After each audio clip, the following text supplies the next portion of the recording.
Kali ini, narasumber kita adalah Dr. Reski Farid Hidayatullah, SPPD, dokter spesialis penyakit dalam di Rumah Sakit Mitra Bangsa. Halo, welcome to Mitra Bangsa Talk. Halo Sobat Mitra, spesial sekali dalam episode Mitra Bangsa Talk kali ini dalam serial Haji Fit and Enjoy Journey. Saya Dr. Rizky Dewi bersama dengan Dr. Reski Farid Hidayatullah, SPPD. Nah, kali ini kita akan bahas podcast mengenai dengan usia lanjut pada jamaah haji. Halo Dokter Farid, gimana kabarnya Dok? Halo, alhamdulillah kabarnya baik. Baik ya Dok, boleh disapa dulu Dok Sobat Mitra kita. Halo Sobat Mitra, selamat pagi, semoga sehat semuanya hari ini. Oke Dok. Nah, ada suatu fakta nih Dok. Jadi berdasarkan dari Kemenak mencatat bahwa pada ibadah haji tahun 2024 jumlah lansia atau yang berusia lebih dari 60 tahun mencapai 45.678 orang atau 21,4%. Cukup banyak ya Dok jumlahnya. Banyak banget ya. Dari sekian ribu jemaah haji ternyata 45 ribunya itu adalah berusia usia lanjut. Betul. Gitu ya Dok. Nah, mungkin kita buka dengan pertanyaan nih Dok, langsung ya Dok. Iya. Kira-kira pada pasien dengan usia lanjut atau pasien yang sudah lebih dari 60 tahun, apa sih Dok yang dikeluhkan oleh pasien itu? Iya. Terima kasih ya Dokter Kiki. Jadi yang pertama, ini kan kita memang sudah masuk ke musim haji ya. Nah, kita juga tahu bahwa memang mayoritas yang berangkat haji dari Indonesia itu memang rata-rata usianya lansia. Iya Dok. Karena antriannya panjang. Nah, kita juga tahu bahwa usia-usia terutama di atas usia 40 tahun itu pasti juga hampir sekitar, kalau dari data tuh mungkin sekitar 30% lebih lah. Itu pasti ada yang memiliki minimal satu dari penyakit kronis atau penyakit metabolik. Iya Dok. Nah, sehingga pada pasien-pasien tersebut yang kebetulan sudah waktunya jadwalnya berangkat haji, otomatis kan akan berangkat dan mempersiapkan diri agak lebih nih, Ya, karena jaga-jaga, karena pasien tersebut juga mempunyai penyakit kronis yang rutin mungkin sudah diobati sebelumnya. Ya, Nah, itu. Nah, sehingga ada persiapan-persiapan memang yang harus dilakukan dari jamaah-jamaah tersebut. Yang pertama, misalnya check up rutin minimal 1-2 bulan sebelum keberangkatan itu sudah benar-benar harus mempersiapkan kondisi penyakitnya itu dalam kondisi yang terkontrol. Misalnya gula darahnya itu sudah kurang dari 200, misalnya gula darah acaknya ya, untuk yang pasien-pasien diabetes. Berarti ini misalnya. pasien dengan diabetes ya Dok? Misalnya Kita pasien bahas dulu dengan diabetes. Oke Dok. kemudian kemarin ada aturan juga dari Kementerian Agama, katanya HbA1c-nya harus bagus tuh ya. Kalau yang belum diabetes tuh kalau bisa di bawah 6,5 itu katanya ya. Susah ya Dok ya kalau di bawah 6,5 itu ya Dok. Kalau pasien-pasien diabetes itu. Berarti itu sebagai ini ya Dok, syarat untuk jamaah Iya, seperti itu ya Dok. betul, untuk keberangkatan. Tapi memang kemarin ada beberapa juga yang kita sudah coba intensif rawat, itu HbA1c-nya turun karena kan gini, sesuai panduan kita sebagai dokter penyakit dalam itu kan ada batasan HbA1c pasien-pasien yang terutama usia lansia dari 60 tahun. HbA1c-nya memang tidak ketat targetnya hanya di angka 8 sampai 8,5 gitu. Nah, itu sudah dikatakan itu sudah stabil sebenarnya, terkontrol lah untuk gula darahnya. Nah, sehingga nanti yang pasien-pasien lansia itu kita arahkan, kita targetkan tuh sebenarnya nggak harus 6,5, 8 sampai 8,5 tuh sudah bisa untuk pasien-pasien tersebut. Istilahnya kita sudah mengoptimalkan kondisi pasiennya. Jadi nggak perlu khawatir ya Dok ya, misalnya kalau HbA1 saya kok nggak, bukan 6,5 Iya. gitu ya Dok, karena memang ada Iya. kriterianya masing-masing. Kalau Betul. misalnya lansia targetnya bukan seperti yang muda-mudi di bawah 40 tahun gitu ya Dok. Betul. Oke, Betul, itu kayak mulai dipersiapkan 1 sampai 2 bulan sebelumnya untuk cek. Betul, untuk cek dulu sebelumnya. Cek dulu. Kemudian Terus kalau yang apa lagi, tensi, Dok? kalau yang tensi itu paling enggak itu pasien itu terkontrol tensinya itu bisa di bawah 140/90.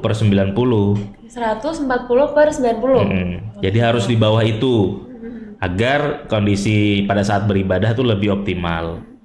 gitu. Mungkin kan izin dok, ada yang tanya dok, kalau misalnya tensinya yang atas tuh tinggi banget, terus yang bawah itu tapi masih rendah atau kayak 100, Betul. 90 seperti itu gimana dokter? Nah, ini pertanyaan yang sangat bagus ini. Iya, dok. Jadi memang ada kondisi khusus ya pada pasien yang lansia atau di atas 60 tahun itu namanya adalah isolated hypertension atau hipertensi yang terisolasi.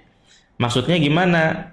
Ini tidak seimbang antara yang tekanan darah yang di atas atau kita sebut sebagai sistol dengan diastolnya yang bawahnya, sehingga sering kita temui itu gap antara yang tekanan darah yang bagian yang atas sama yang bawah, itu yang atas tinggi, yang bawahnya normal gitu. Benar dok.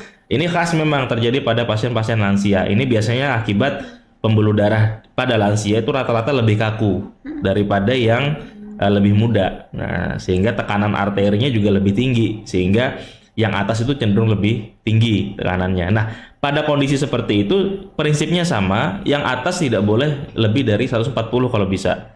Tetap kita target di bawah 140 untuk tekanan darahnya. Jadi memang itu kondisi yang common ya dok, atau yang sering dijumpai di masyarakat, bahwa yang atasnya tinggi banget, gapnya tuh lebar gitu ya Iya, dok. betul. Nah kalau seperti itu tanyanya berarti itu kena hipertensi dok saya.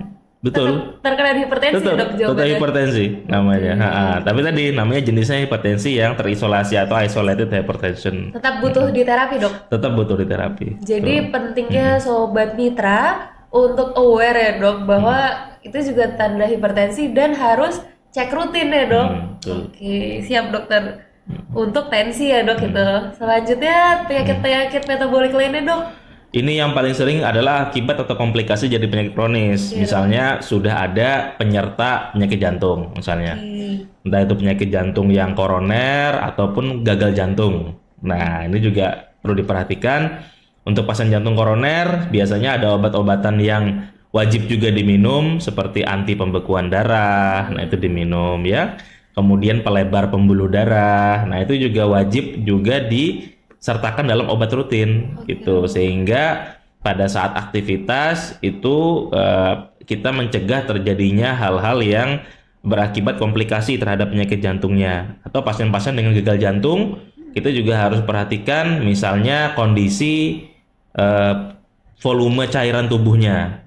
Volume cairan tubuhnya itu bagaimana kondisinya. Kita sarankan dalam kondisi yang volume cairan tubuhnya seimbang, karena pasien gagal jantung tuh seringkali kan volume tubuhnya berlebihan, kakinya bengkak ya, ngos-ngosan ya kan, kayak gitu kan akibat karena volume cairan tubuhnya meningkat, tapi fungsi pompanya jantung itu menurun gitu, sehingga pasiennya gampang lelah. Nah, pada saat kondisi-kondisi seperti itu, obat-obatan untuk memperkuat denyut jantung, nah itu juga harus dirutinkan. Obat-obatan untuk mengurangi volume tubuh yang berlebihan. Nah, biasanya kita minumnya itu pagi, pasiennya sering pipis. Itu nggak apa-apa, kita bilang nggak apa-apa, nanti sering pipis gitu ya. Terus gimana dok kalau di sana kok sering pipis gitu ya? Jadi kan gini, beribadah itu kan kita kembali lagi, beribadah itu memang sesuai dengan kemampuan. Kalau memang kondisi tubuh para jamaah ini memang mengharuskan seperti itu, menurut saya sih nggak ada masalah ya, karena itu ada keringanan ya. Orang sholat saja sebenarnya kan juga ada keringanan ya. Bisa sambil berdiri, sambil duduk dan lain-lain gitu ya dok ya. Ya, saya rasa Allah juga mengetahui ya kondisi setiap pasien ya. Yang penting kita berusaha agar kita itu tetap dalam kondisi yang ideal untuk beribadah gitu. Tetap memperhatikan kemampuan ya dok. Tetap memperhatikan kemampuan gitu. Nah ini menarik dok, tentang jantung ini kan berkaitan dengan volume cairan tubuh. Seperti yang dokter Farid sampaikan tadi, bahwa ada yang bermasalah terhadap pompa jantung dan berkaitan dengan volume cairan. Nah berhubung ibadah haji dok, kan cuacanya tuh 46 sampai 50 derajat ya dok. Tentunya kan iya dok, tentunya resiko untuk dehidrasi ataupun mungkin dari travel manasik itu disampaikan untuk jaga cairan. Nah, kalau ini pertanyaan saya dok, gimana ya dok kalau berkaitan dengan cairan tadi dok? Ngaturnya gimana ya? Iya dok. Padahal mungkin juga bertanya-tanya nih jemaah haji. Pasien-pasien gagal jantung seringkali kan kita sarankan untuk hati-hati untuk konsumsi cairan, karena seringkali tadi ada volume di dalam tubuh yang berlebihan. Pada kondisi-kondisi seperti itu sebenarnya yang paling sering kita edukasi. bukan hanya pada saat pasien itu akan haji, tapi pada saat pasien itu juga di rumah adalah bahwa eh, asupan cairan yang masuk maupun yang keluar itu harus terukur. Oh, siap. Yang penting terukur. Bagaimana caranya adalah yang masuk itu sama yang keluar dalam bentuk air urin ataupun keringat itu sama dengan jumlah air yang masuk di tubuh. Nah, gitu ya. Misalnya contoh, mungkin pada saat haji kan panas. Iya dok. Mungkin keringatnya banyak ya. Nah, keringat itu banyak ya. Jadi keringat itu sebenarnya kalau secara umum itu paling hanya menyumbang 10% dari total air yang keluar dari tubuh kita. 90%-nya dari urin gitu. Tapi pada kondisi-kondisi tertentu panas misalnya, nah itu mungkin bisa berlebihan tuh, bisa 20%, bisa 30% keluar dari keringat gitu. Nah, yang perlu diperhatikan adalah asupan cairan yang keluar, misalnya keringatnya banyak, pipisnya banyak, itu ya nggak apa-apa, minum air putihnya juga banyak, itu nggak ada masalah. Tanda-tandanya kalau kelebihan cairan itu saya biasanya kasih tips ke pasien-pasien itu adalah gampang, kalau pasien kelebihan cairan biasanya kakinya bengkak duluan. Oh, kakinya Iya. dulu ya dok, berarti Iya. dari kakinya dulu. Jadi kakinya itu kalau kata orang Jawa sih sembep gitu ya. sembep, ya, Sembep dok, gitu iya. ya. Jadi kalau kakinya dua-duanya itu sudah mulai bengkak, itu tandanya kelebihan cairan. Oke dok. Kalau kelebihan cairan berarti volume yang dimasukkan ke tubuh itu bisa kita kurangi gitu. Kita bisa kurangi. Jadi jangan khawatir dehidrasi. Oke, Jangan khawatir dehidrasi. Caranya adalah pantau cairan yang keluar, keringat dan kencing. Itu bisa sesuai dengan apa yang diminum. Beberapa pasien tuh saya sarankan untuk ditakar setiap hari. Tapi kalau keringat susah nakarnya. Iya dok. Tapi mungkin bisa dipahami ya dok, kalau kok rasanya kok saya hari ini berkeringat lebih banyak gitu ya dok. Betul gitu ya. Lihat kaki aja Lihat kaki prinsipnya. ya, Dok.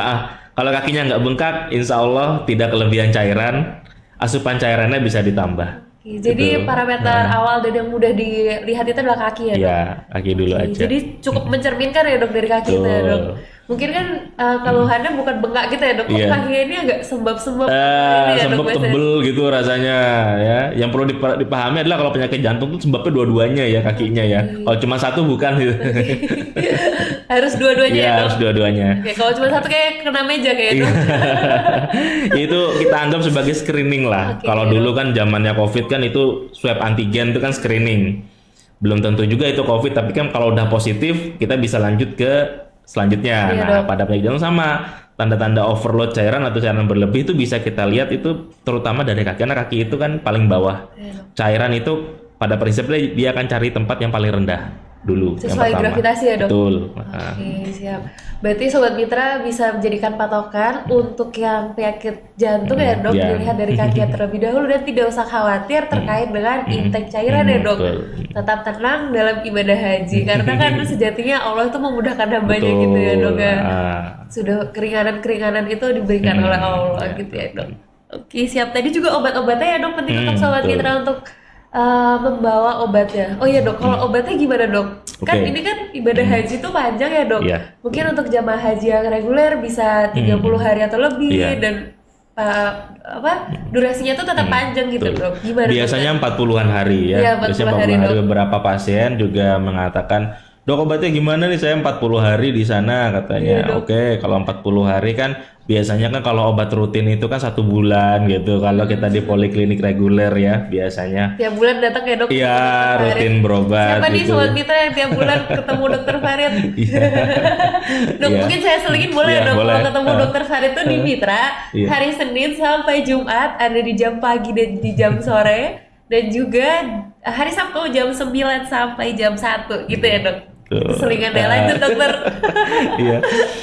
Jadi untuk obat-obatan itu saya sarankan memang sebelum hajinya berangkat memang kontrol dulu, nanti dapat obat-obatan rutin.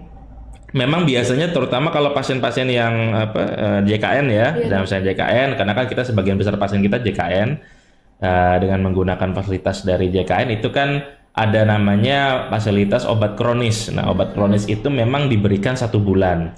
Nah, apabila memang ada hari di sana tuh lebih dari 1 bulan, ya tadi misalnya 40 hari kan lebih itu. Iya dok. Berarti kan opsinya adalah satu, kemarin sudah ada beberapa pasien itu membawa list daftar obat. Nah, itu sudah diminta tuh dari Kemenak itu pakai bahasa Arab itu biasanya. Nah, itu ditulis itu. Jadi obatnya apa ya, kemudian jumlahnya berapa yang dibawa ya, dosisnya berapa. Itu memudahkan kalau di sana itu perlu obat-obatan. Oke. Nah, karena kan kalau jamaah haji juga biasanya dari pemerintah itu disediakan tim kesehatan. Iya dok. Nah, tim kesehatan TKHI itu ya dok. TKHI, Tenaga Kesehatan Haji Indonesia ya. Itu kan juga nanti ada dokter spesialisnya, terutama spesialis penyakit dalam misalnya. Nah, itu nanti memudahkan untuk komunikasi obat di situ yang rutin. Sehingga kalau misalnya obatnya kira-kiranya sudah mau habis yang rutin, itu bisa tuh disampaikan ke dokter yang di sana, tuh yang pertama.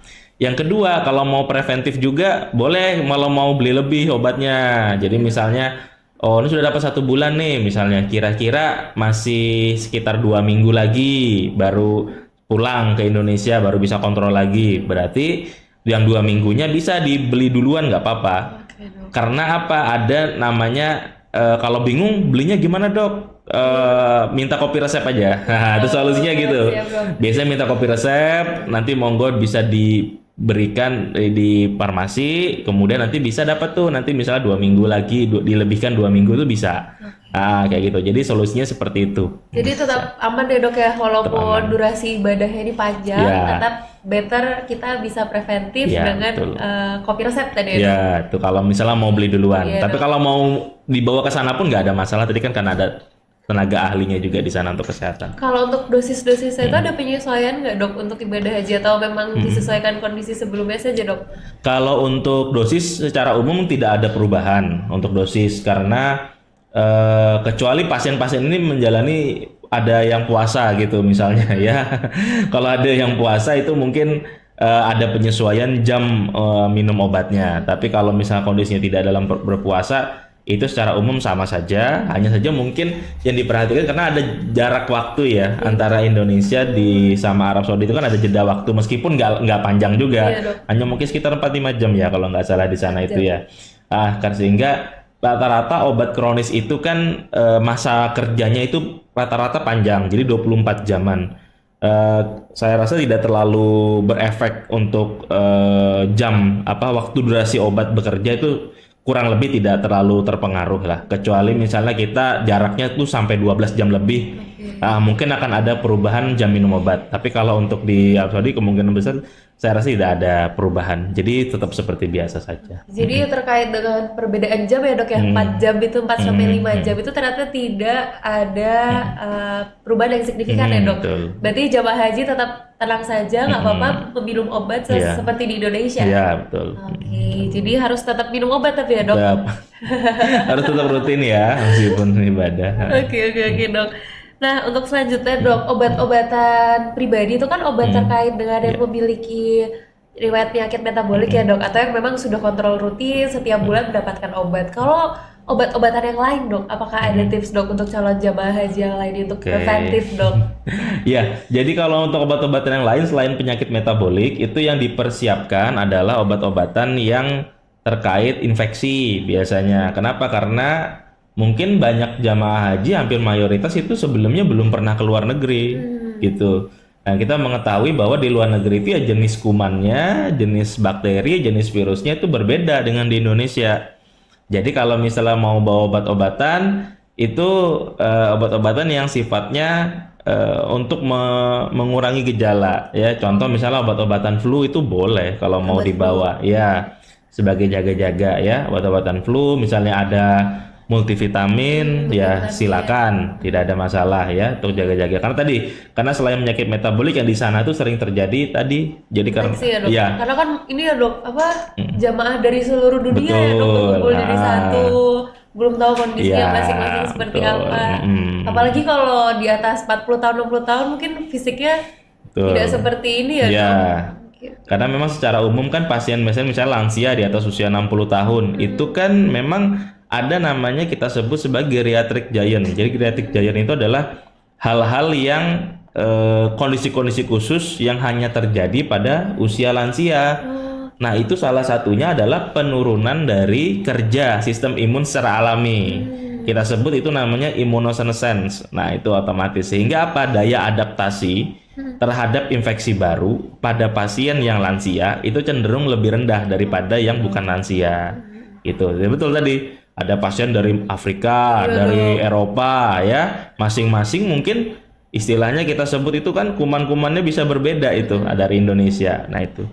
Terus juga harus ini ya dok, diperhatikan ya dok untuk jamaah haji. Betul. Selain dari geriatrik giant itu sendiri dan juga ada bertemu dengan jamaah haji seluruh dunia. Jadi prevensinya tadi adalah dengan multivitamin ya dok, boleh. Terus dengan obat-obat simptomatis atau yang seperti flu, minum Iya, obat flu gitu ya betul. dok.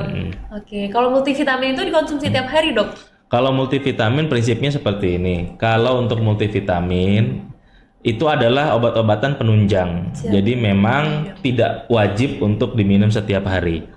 Selama asupan makanan dan minum kita baik. Ya gitu, cuma kita nggak perlu-perlu banget untuk vitamin ya. Nah, pada beberapa kondisi misalnya memang jamaah-jamaah atau pasien-pasien lansia yang haji itu misalnya punya penyakit kronis atau penyakit metabolik, secara umum, secara umur saja sudah ada resiko untuk imun yang rendah. Ditambah dengan misalnya ada satu penyakit metabolik, misalnya punya diabetes, otomatis penyakit diabetes itu juga bisa menurunkan imun. Ya, Jadi 2 kali lipat tuh resikonya, imunnya menurun.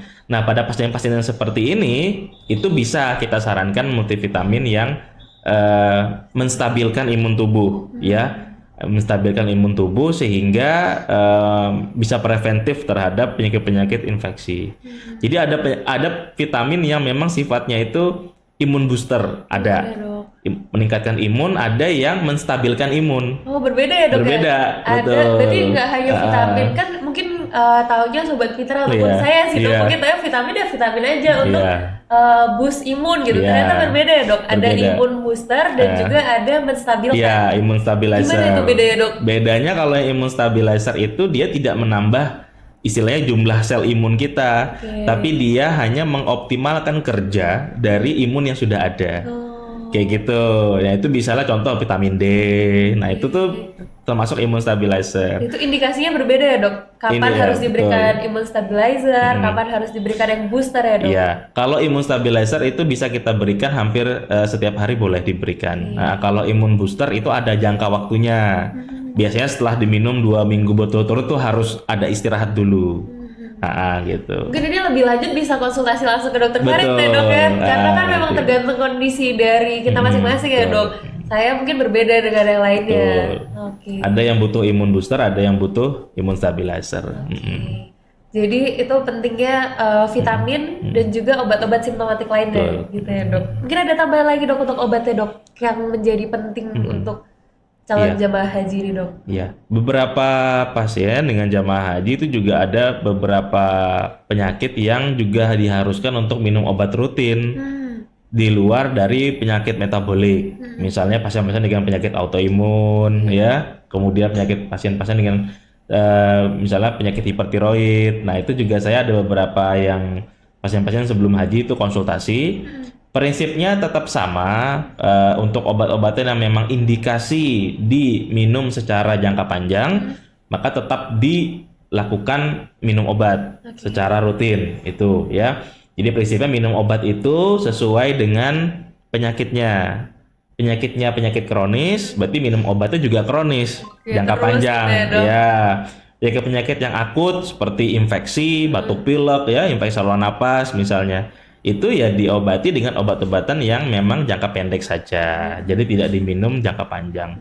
Jadi sesuai indikasi dan sesuai jenis penyakitnya. Sesuai jenisnya dok, bisa untuk yang kronik ya kronik. Kalau misalnya hanya infeksi yang batuk pilek seperti itu ya diobati seperti gejalanya saja gitu ya dok. Ya, nah untuk selanjutnya nih dok, kan dari jamaah haji dari Kemenak juga ada kuota untuk pendamping jamaah haji yang lansia dok. Nah mungkin adakah dok tips-tips ataupun yang harus diperhatikan sebagai caregiver atau sebagai pendamping haji itu dok, pendamping jamaah haji? Ya, jadi untuk pendamping jamaah haji yang disarankan satu adalah kondisi umum dari yang dijaga ya, dari pasien-pasien dijaga. Jadi makanan, minuman, kemudian kondisi fisik ya. Kalau saya lihat sekarang fasilitas yang diberikan pada saat haji itu sudah jauh lebih bagus ya. Dulu ada skuter ya, sekarang ada sopir mobilnya gitu ya. Nah, itu kan sangat memudahkan pasien-pasien yang terutama lansia, yang terutama punya keterbatasan untuk bergerak. Nah, menurut saya ya itu digunakan saja fasilitas itu ya. Jadi fasilitas kemudahan yang ada di apa namanya digunakan saja. Kemudian obat-obatan yang rutin diingatkan, kalau perlu dibantu. Kadang-kadang ada yang pakai insulin ya pasiennya. Betul, dok, insulin. Ya harus membantu tetap sesuai dengan jamnya disuntikan, misalnya insulin ya. Kemudian harus ya sanitasi terutama ya pasien-pasien yang punya kesulitan buang air. Iya, dok. Nah itu juga penting bagi caregiver untuk selalu memantau pasiennya. Oh ternyata mungkin ada yang pakai Pampers misalnya, nah itu harus sering-sering dicek itu ya. Karena juga sumber infeksi juga ya, dok. Betul, nanti kalau dibiarkan atau kurang pengawasan itu bisa jadi menjadi masalah infeksi baru di pasien itu. Ternyata itu sebagai port the entry ya, dok, Betul. atau masuk ke infeksi. Jadi Betul. sungguh mulia dan penting ya, dok, peran dari caregiver Iya, ini luar sendiri biasa. luar biasa. Bisa beribadah dan juga bisa menjadi caregiver Iya, gitu ya, betul. dok. Mungkin kan tadi untuk caregiver ya, dok. Iya. Sekarang ini yang terakhir, dok, untuk tanda bahaya secara keseluruhan bagi jamaah haji dengan usia lanjut, dok. Iya, Kira-kira apa yang harus diperhatikan, dok? Oke. Red flag-nya gitu, dok. Betul.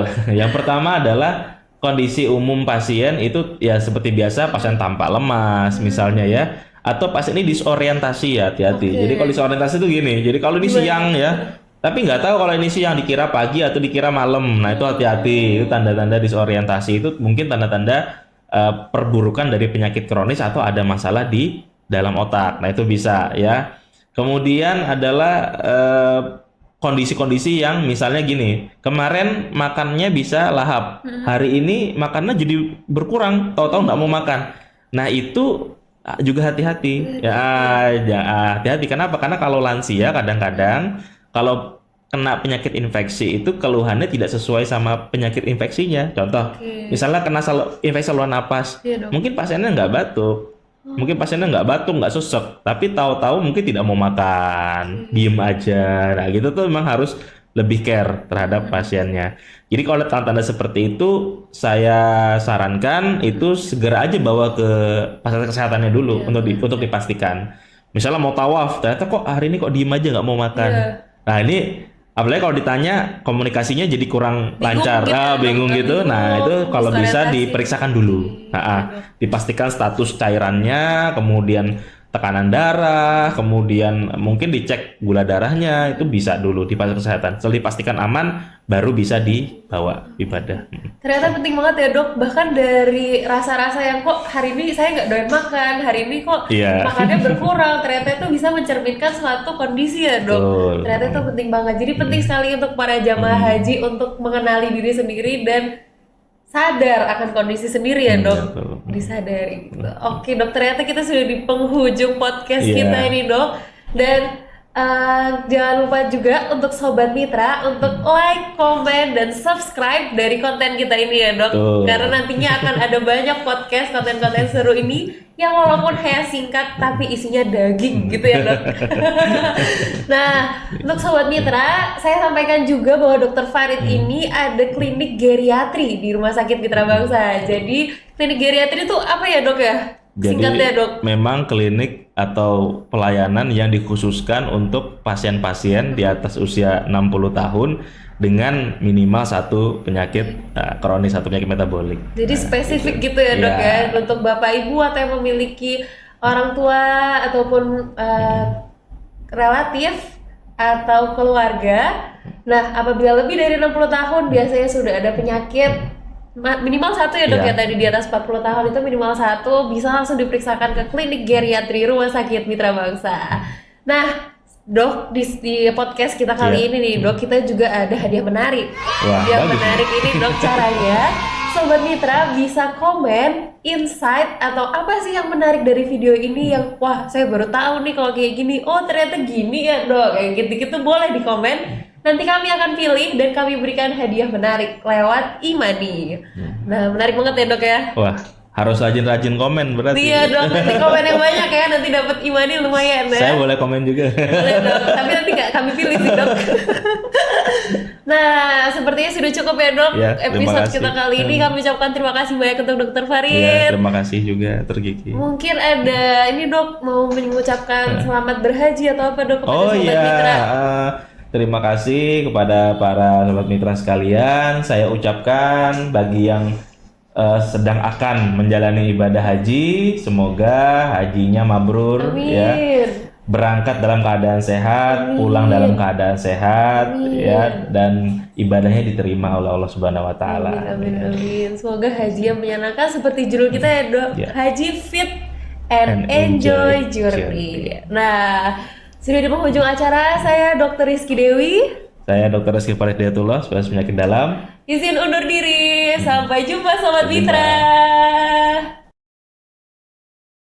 Halo, welcome to Mitra Bangsa Talk.